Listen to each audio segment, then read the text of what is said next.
ระทรวงการปีจิตกัมพูชีបានឲ្យដឹងនៅថ្ងៃទី18ខែធ្នូឆ្នាំ2025ថាយោធាថៃបានប្រើប្រាស់យន្តហោះគ្មានមនុស្សបើកប្រភេទ Flame Drone ឬ Drone ទម្លាក់ភ្លើងក្នុងការវាយប្រហារលើទឹកដីកម្ពុជា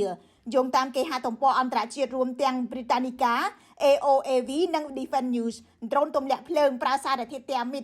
មីតគឺជាលបាយនៃម្សៅអាលុយមីញ៉ូមនិងអុកស៊ីតលោហៈវាឆេះនៅក្នុងសីតុណ្ហភាពលើសពី2000អង្សាសេដែលអាចរំលាយដែកបាននៅពេលដែលបញ្ចេញពីដ្រូនវាបន្តឆេះបើទោះបីជាវាប៉ះទៅនឹងដីដែកឬក៏លោហៈក៏ដោយ Defense News បានរាយការណ៍ពីការប្រើប្រាស់ដ្រូនទម្លាក់ភ្លើងបែបនេះជាច្រើននៅក្នុងសង្គ្រាមរុស្ស៊ីនិងអ៊ុយក្រែន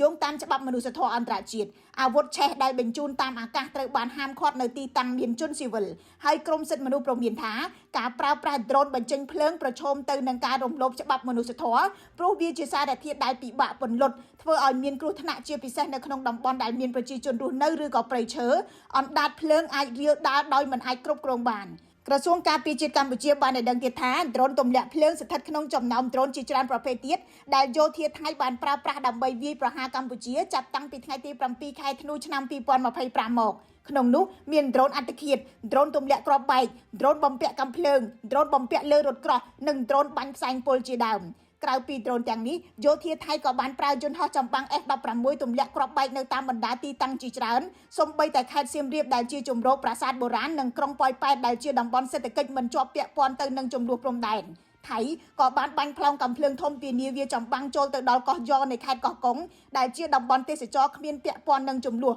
បន្ថែមពីនោះនៅមានប្រព័ន្ធកាំភ្លើងធំរួមទាំង DTI-2 ទំហំ122មីលីម៉ែត្រកាំភ្លើងធំ155មីលីម៉ែត្រនិង102មីលីម៉ែត្រទ័ពថ្មើរជើងនិងកងកម្លាំងពិសេសជាដើមប្រទេសថៃបានអះអាងថាសកម្មភាពរបស់ខ្លួនទាំងនេះគឺជាការការពារទឹកដីប៉ុន្តែកម្ពុជាចាត់ទុកថាជាអំពើឈ្លានពានទឹកដីខ្ញុំរស់សុធាពី News Today NTTV